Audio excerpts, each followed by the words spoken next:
CM YS Jaganmohan Reddy Palnadu జిల్లా వినుకొండలో పర్యటిస్తున్నారు. Live లో చూద్దాం. మంచి జరిగిస్తూ అక్షరాల 330 కోట్ల రూపాయలు నేడు ఈ కార్యక్రమం అయిపోయిన వెంటనే బటన్ నొక్కి నేరుగా మీ ఖాతాల్లోకే చేర్చడం జరుగుతుంది.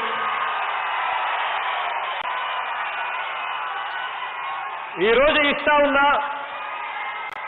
ఈ 330 కోట్ల రూపాయలతో కలుపుకుంటే ఇప్పటి వరకు నా టైలర్ సోదరులకు ఒక చెల్లమ్మలకు,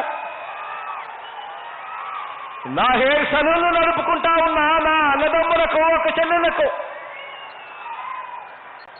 ఇస్త్రీ దుకాణాలు పెట్టుకున్న నా అన్నదమ్ములకు నా ఒక చెల్లమ్మలకు ఈ పథకం ద్వారా మనందరి ప్రభుత్వం ఈ 3 సంవత్సరాల కాలంలో అక్షరాల 927 కోట్ల రూపాయలు నేరుగా వాళ్ళ బ్యాంక్ అకౌంట్లలోకి జమ చేయడం జరుగుతూ ఉంది.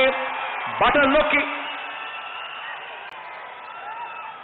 ఎక్కడా వివక్ష లేదు, ఎక్కడా లంచాలు లేవు. ఒక వివక్ష లేని, ఒక లంచాలకు తావులేని వ్యవస్థ ద్వారా అక్షరాల ఈ సహాయం అంతా కూడా పారదర్శకంగా గ్రామ స్థాయిలో జరుగుతూ ఉంది. మొత్తంగా ఈ 43 నెలల కాలంలోనే కేవలం ఈ బటన్ నొక్కి నేరుగా నా అక్క చెల్లెమ్మల కుటుంబాల ఖాతాల్లోకి చేర్పించిన సొమ్ము అక్షరాల ఈ 3.5 సంవత్సర కాలంలో 192,938 కోట్ల రూపాయలు అని చెప్పి సగర్వంగా మీ బిడ్డగా మీ ప్రభుత్వంలో ఇది జరుగుతూ ఉంది దేవుడి దయతో అని చెప్పి చెప్పడానికి సంతోషపడతా ఉన్నాను అని తెలియజేస్తా ఉన్నాను. ఈరోజు ఈ 3.5 సంవత్సర కాలంలోనే కేవలం డీబీటీ ద్వారా, కేవలం బటన్లు నొక్కడం ద్వారా మధ్యలో ఎటువంటి దళాలు లేరు, ఎటువంటి లంచాలు లేవు, ఎటువంటి వివక్ష లేదు. కేవలం బటన్లు నొక్కడం ద్వారానే ఈ డీబీటీ వల్ల మాత్రమే జరుగుతూ ఉంది. ఇక నాన్ డీబీటీ అంటే ఇళ్ల స్థలాలు కానివ్వండి, గోరుముద్ద కానివ్వండి, విద్యా కానుక కానివ్వండి, ఇలాంటి పథకాలను కాకుండా ఇక ఈ పథకాలను కూడా లెక్కేసుకుంటే అక్షరాల 3 లక్షల కోట్ల రూపాయలు నేరుగా నా అక్క చెల్లెమ్మల కుటుంబాల్లోకి ఇవ్వగలిగాము అని చెప్పి కూడా చెప్పగలుగుతా ఉన్నాను సగర్వంగా మీ బిడ్డగా. కాబట్టి ఈరోజు బీసీలకు సంబంధించి కానివ్వండి, ఎస్టీలకు సంబంధించి కానివ్వండి, నా ఎస్టీలకు సంబంధించి కానివ్వండి, నా మైనారిటీలకు సంబంధించి కానివ్వండి, మొట్టమొదటి ప్రభుత్వం ఈరోజు జగన్ నోట్లో నుంచి ఏ మాట వచ్చినా కూడా మొట్టమొదటిగా జగన్ అనే వ్యక్తి అనే మాట నా బీసీలు, నా ఎస్సీలు, నా ఎస్టీలు, నా మైనారిటీలు, నా వాళ్ళు అని మీ జగన్ అనని రోజు లేదు. ప్రతిరోజు ప్రభుత్వం వీళ్ళ మంచి కోసం ఉంది అని చెప్పి నా నా నా నా అని సంబోధిస్తూ మీ బిడ్డ పరిపాలన చేస్తా ఉన్నాడు. వర్గాలుగా తీసుకుంటే రైతన్నలకు కానివ్వండి, అక్క చెల్లెమ్మలకు కానివ్వండి, అవ్వ తాతలకు కానివ్వండి, చదువుకుంటున్న పిల్లలకు కానివ్వండి, ఇలా ఎవరిని తీసుకున్నా కూడా, ఏ ప్రాంతాన్ని తీసుకున్నా కూడా, ఏ గ్రామాన్ని తీసుకున్నా కూడా ప్రతి గడపకు ఇంతకు ముందు ఏ ప్రభుత్వము కూడా చెయ్యని విధంగా దేవుడి దయతో మీ అందరి చల్లని దీవెనలతో ఈరోజు మీ బిడ్డ ప్రభుత్వం చేస్తా ఉంది అని చెప్పి కూడా సగర్వంగా తెలియజేస్తా ఉన్నాను. ఈ సందర్భంగా అక్షరాల ఈరోజు జగనన్న చేదోడు ద్వారా ఈరోజు ప్రయోజనం పొందుతా ఉన్న వారిలో నా నాయి బ్రాహ్మణుల కుటుంబాలు, నా నాయి బ్రాహ్మణుల అక్క చెల్లెమ్మలు, సోదరులు అక్షరాల 47,533 మంది అయితే, నా రాజక సోదరులు అక్క చెల్లెమ్మలు అక్షరాల 1,14,661 మంది అయితే, నా టేలర్ అన్నదమ్ములు అక్క చెల్లెమ్మలు అక్షరాల 1,67,951 మంది, వెరసి మొత్తం 3,30,000 మంది ఈరోజు వాళ్ళ కుటుంబాలలో ఈరోజు సంక్రాంతి వేడుకలు జరగబోతా ఉన్నాయి అని చెప్పడానికి గర్వపడతా ఉన్నాను.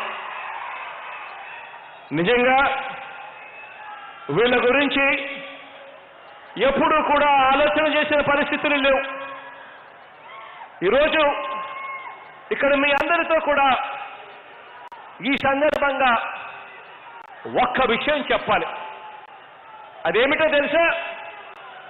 ఈరోజు మన రాష్ట్రం దేశంలోనే జీడీపీ ప్రకారం చూస్తే దేశంలోనే మన గ్రోత్ రేట్ అంటే మన పెరుగుదల 11.43%తో మన గ్రోత్ రేటు, మన జీడీపీలో జీఎస్డీపీలో మన గ్రోత్ రేటు దేశంలోనే మొట్టమొదటి స్థానంలో మనం ఉన్నాము అని చెప్పడానికి గర్వపడతా ఉన్నా.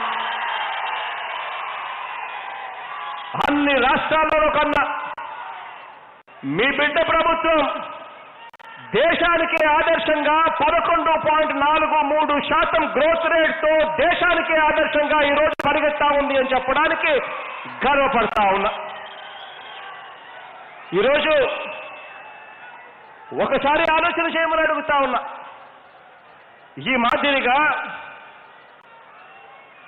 దేశానికి ఆదర్శంగా మీ బిడ్డ ప్రభుత్వం 11.43% గ్రోత్ రేట్తో ఎందుకు పరిగెడతా ఉంది అని చెప్పి ఒక్కసారి ఆలోచన చేయమని అడుగుతా ఉన్నా. ఎందుకనంటే మీ బిడ్డ అంటే గిట్టని వాళ్ళు, మీ బిడ్డ అంటే నచ్చని వాళ్ళు రాష్ట్రం శ్రీలంక అయిపోతుంది, జగన్ మాదిరిగా పరిపాలన చేస్తే అని చెప్పి అబద్ధాలు చెప్తా ఉన్న ఈ నేపథ్యంలో ఒక్కసారి ఆలోచన చేయమని అడుగుతా ఉన్నా.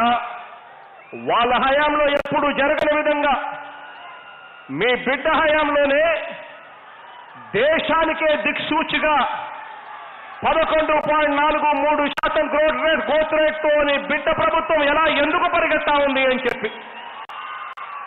కారణం రాష్ట్రం అంటే ప్రతి రంగంలోనూ కూడా ఆ రంగాన్ని చెయ్యి పట్టుకొని నడిపించగలిగితేనే రాష్ట్రంలో పరుగులు పరిగెత్తాయి, రాష్ట్రంలో గ్రోత్ రేట్ వస్తుంది, రాష్ట్రంలో ప్రతి కుటుంబం కూడా బాగుపడుతుంది. ఈరోజు ఆలోచన చేయమని అడుగుతా ఉన్నా. 62% జనాభా వ్యవసాయం మీద ఆధారపడి ఉన్న పరిస్థితులు మన అందరికీ తెలుసు. అటువంటి వ్యవసాయం మీద ఆధారపడి ఉన్న వ్యవసాయ రంగాన్ని తీసుకుంటే అక్షరాల 50% మంది రైతులకు కేవలం 1.25 ఎకరాలు మాత్రమే ఉన్న పరిస్థితి, అంటే 1/2 హెక్టార్ కూడా లేని పరిస్థితి. ఇదే రైతన్నలు ఏకంగా 1 హెక్టార్ దాకా ఎంతమంది ఉన్నారని చూసుకుంటే 70% మంది రైతులు మన రాష్ట్రంలో ఇవాళ 1 హెక్టార్ లోపు ఉన్న వాళ్ళే. మరి ఇలాంటి రైతన్నలకు క్రమం తప్పకుండా దాదాపుగా 1 కోటి మందికి పైగా ఉన్న ఈ రైతన్నలకు క్రమం తప్పకుండా ప్రతి సంవత్సరం క్యాలెండర్ ఇచ్చి సాగులో అడుగు ముందుకు పడేసరికి జగనన్న దగ్గర నుంచి వైఎస్ఆర్ రైతు భరోసా వస్తుంది అన్న నమ్మకం ఆ రైతన్నలకు ఉంది కాబట్టి ఆ రైతన్నలు ఈరోజు అడుగులు ముందుకు వేయగలుగుతా ఉన్నారు. ఈ 1.25 ఎకరాలు 1/2 హెక్టారు కూడా లేని ఈ రైతులందరూ కూడా 50% మంది ఈ రైతన్నలు కూడా ఈ 13,500 రూపాయలు ఈ వైఎస్ఆర్ రైతన్న భరోసా, వైఎస్ఆర్ భరోసా ద్వారా, రైతు భరోసా ద్వారా 80% పంటలకు 80% ఖర్చు పూర్తిగా వైఎస్ఆర్ రైతు భరోసా ద్వారా అందుతుంది. కాబట్టి ఆ రైతన్నలలో ముఖాలలో చిరునవ్వు కనిపిస్తా ఉంది, సాగులో వేగం కనిపిస్తా ఉంది. ఆ రైతన్నలకు ప్రతి గ్రామంలోనూ వాళ్ళ ఇంటి దగ్గరే ఆర్బీకేలు, రైతు భరోసా కేంద్రాలను పెట్టి ప్రతి పంటను, ప్రతి ఎకరాను ఈ క్రాపింగ్ చేసి ప్రతి రైతులను చెయ్యి పట్టుకుని నడిపిస్తా ఉన్న పరిస్థితులు ఈ రోజు రాష్ట్రంలో కనిపిస్తా ఉన్నాయి. ఆ రైతన్నలకు ఏ కష్టం వచ్చినా కూడా, వరదలు వచ్చినా, ఆ రైతన్నలకు ఏ కష్టం వచ్చినా కూడా, ఆ రైతన్నలకు అదే సీజన్ ముగియక మునిపే అదే సీజన్లో ఇన్పుట్ సబ్సిడీ వస్తూ ఉంది. అదే రైతన్నలకు ఇంతకు ముందు ఇన్సూరెన్స్ కూడా అందని పరిస్థితిలో ఉచితంగా ఇన్సూరెన్స్ కూడా చేయించి ప్రతి రైతన్నకు, ప్రతి ఎకరాకు కూడా మంచి జరిగేట్టుగా ఈరోజు ప్రభుత్వం అడుగులు వేస్తూ ఉంది. అందుకనే ఇటువంటి గ్రోత్ రేట్ నమోదవుతా ఉంది. ఆలోచన చేయమని అడుగుతా ఉన్నా. గత ప్రభుత్వ హయాంలో 1 కోటి మందికి పైచిలుకుగా ఉన్న అక్క చెల్లెమ్మలు, పొదుపు సంఘాల్లో ఉన్న అక్క చెల్లెమ్మలు రుణాలు మాఫీ చేస్తారు అని చెప్పి మోసం చేస్తే ఆ అక్క చెల్లెమ్మలందరూ కూడా పొదుపు సంఘాల్లో ఉన్న వాళ్ళ సంఘాలన్నీ కూడా ఏ గ్రేడు, బి గ్రేడ్ స్థానం నుంచి దిగజారి